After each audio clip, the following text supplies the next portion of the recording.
12वीं के मूल्यांकन का फॉर्मूला पेश किया गया है। सरकार ने 12वीं के मूल्यांकन का फॉर्मूला दिया है।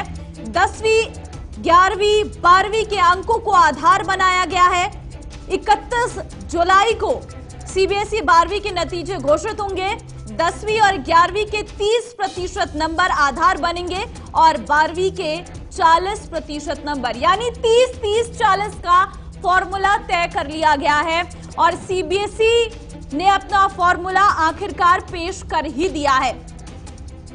कैसे बनेगी मार्कशीट? ग्राफिक्स के माध्यम से समझिए। कोरोना की वजह से सीबीएसई 11वीं की परीक्षा रद्द हुई थी और जानकारी आपको दे दें कि रिजल्ट को लेकर बनी 13 सदस्यीय कमेटी ने सुप्रीम कोर्ट में अपनी रिपोर्ट सौंपी।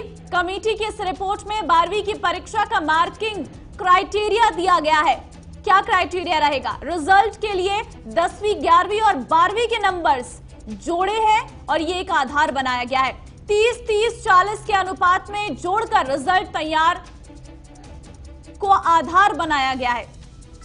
10वीं, 11वीं के 30-30% नंबर आधार बनेगा जो मार्कशीट बनेगी उसका। साथ ही आपको बता दें 12वीं के 40% नंबर को आधार बनाया जाएगा। तो ये मार्कशीट का फॉर्मूला है 30-30 और 40। 30 जून को सुप्रीम कोर्ट ने रिजल्ट फॉर्मूला लाने के लिए 2 सप्ताह का समय दिया था। बोर्ड ने 9 जून को 13 सदस्यीय कमेटी का गठन किया था। आपको जानकारी दे दें 14 जून को 10 दिनों में अपनी रिपोर्ट देनी थी। 28 जून तक नंबर अपलोड करने हैं। 31 को रिजल्ट घोषित किया जाएगा कि जानकारी सामने आई है और आपको जानकारी दे दी कि 28 जून तक नंबर अपलोड करने हैं, ये कहा गया है। जो 12वीं की परीक्षा है उसके लिए जो मार्कशीट बनेगी उसका आधार क्या रहेगा उसकी जानकारी सामने आ चुकी है। दरअसल इसमें 10वीं, 11वीं और 12वीं तीनों को रखा गया है। 10वीं से 30% नंबर, 11वीं से भी 30% नंबर, लेकिन 12वीं के 40% नंबर इसका आधार बनेंगे। और अगर कोई अपने मार्क्स से संतुष्ट नहीं है तो दोबारा से अप्लाई भी कर सकते हैं। नतीजों की तारीख भी घोषित कर दी गई है। हमारे संवाददाता हैदर अली और गौरव पांडे इस वक्त हमारे साथ सीधे जुड़ चुके हैं। हैदर, आखिरकार एक लंबा इंतजार 12वीं के बच्चों का खत्म हो गया है। अब जो क्राइटेरिया रिजल्ट के लिए है वो घोषित कर दिया गया है। बिल्कुल ममता, आप देखें इवैल्यूएशन क्राइटेरिया आज सुप्रीम कोर्ट में रखा गया है और लंबे वक्त से इसका इंतजार भी था, चाहे वो बच्चे हों या पेरेंट्स हों।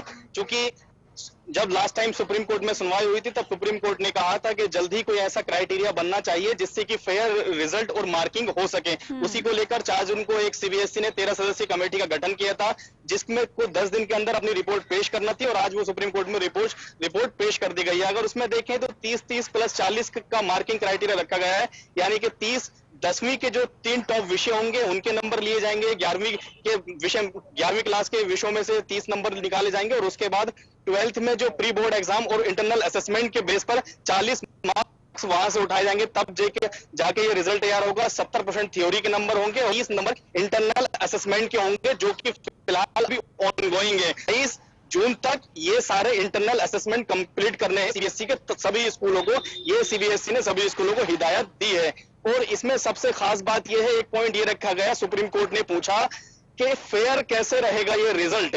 ये एक बड़ा सवाल था, फेयरनेस पर इसकी सवाल था। उसके लिए एक रिजल्ट कमेटी का गठन किया। के स्कूल है, सभी स्कूल में एक रिजल्ट कमेटी का गठन किया जाएगा। उसमें 2 सीनियर टीचर होंगे स्कूल के, इसके अलावा जो भी पड़ोस में स्कूल पढ़ेगा 2 टीचर वहां से शामिल किए जाएंगे और एक मॉडरेशन कमेटी बनेगी। उसके बाद ही ये रिजल्ट बनेगा, यानी कि उस कमेटी के निगरानी में रिजल्ट तैयार किया जाएगा और ये सुनिश्चित किया जाएगा कि मार्किंग में कोई भी घोटाला ना हो। इसके बाद सुप्रीम कोर्ट ने एक सवाल और पूछा कि अगर बच्चे संतुष्ट नहीं हुए आपके इस रिजल्ट से तब आप क्या करेंगे।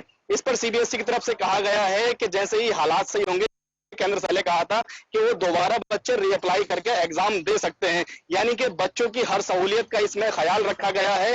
और 10th, 11th और 12th तीनों को मिलाकर ही ये रिजल्ट तैयार किया जाएगा। और पिछले 3 साल के अगर बच्चा सेम स्कूल में पढ़ता है तो उसके 3 साल पहले का ट्रैक रिकॉर्ड भी खंगाला जाएगा, यानी कि कुछ मार्किंग वहां से भी उठाई जाएगी। इस हिसाब से ये पूरा जो इवैल्यूएशन क्राइटेरिया है वो सुप्रीम कोर्ट को सौंप दिया गया है। ममता जुड़े हुए हैं गौरव, क्या जो आधार बनाया गया है उससे बच्चे और टीचर संतुष्ट हैं? देखिए ममता, अभी संतुष्ट और असंतुष्ट की बात तो तब निकल कर आएगी जब रिजल्ट आ जाएगा, क्योंकि कई ऐसे बच्चे हैं जिन्होंने साल भर मेहनत करी और रिजल्ट देखेंगे तो उनके भी नंबर लगभग उनके ही बराबर होने की उम्मीद है, जिन्होंने ये सोचा कि हम लास्ट टाइम पर या कोई बोर्ड के एग्ज़ाम की डेट आ जाए तब तैयारी करें।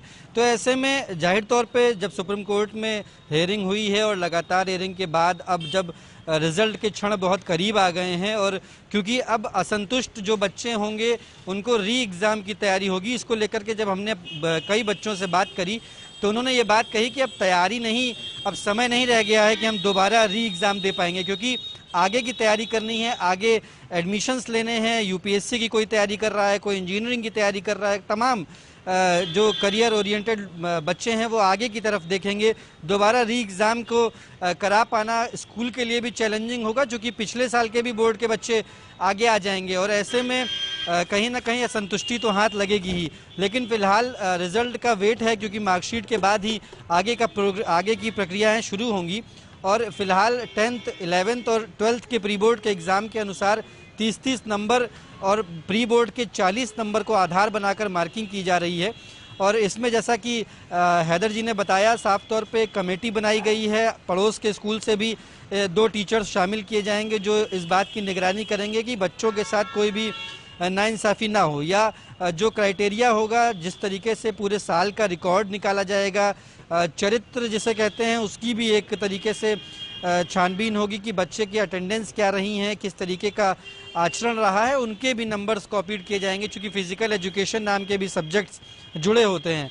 लेकिन बड़ा सवाल ये उठ रहा है कि 10वीं में जो सब्जेक्ट होते हैं वो अलग होते हैं और 11वीं 12वीं के सब्जेक्ट अलग होते हैं, क्योंकि 10वीं में सोशल साइंस जैसे अन्य सब्जेक्ट भी जुड़ जाते हैं, लेकिन 11वीं और 12वीं में वो सब्जेक्ट नहीं होते हैं। तो ऐसे में किस आधार पर 30 नंबर को उठाया गया है 10वीं के और बाकी 30 और 40 उठाए गए हैं, तो इन सभी के लिए एक बड़े सवाल खड़े हो रहे हैं। लेकिन अब ये तो रिजल्ट के बाद ही समझ आएगा कि बच्चे कितना संतुष्ट हुए और पेरेंट्स कितना असंतुष्ट हुए। जी बिल्कुल। और हैदर, जिस तरीके से ये डील किया गया है 30, 30 और 40, यही सवाल जो अभी गौरव ने उठाया कि बच्चे ये कह रहे हैं कि कैसे 10th का रिजल्ट हमारे 12th के लिए मैटर करता है, क्योंकि 10th के बाद के सब्जेक्ट्स चेंज हो जाते हैं।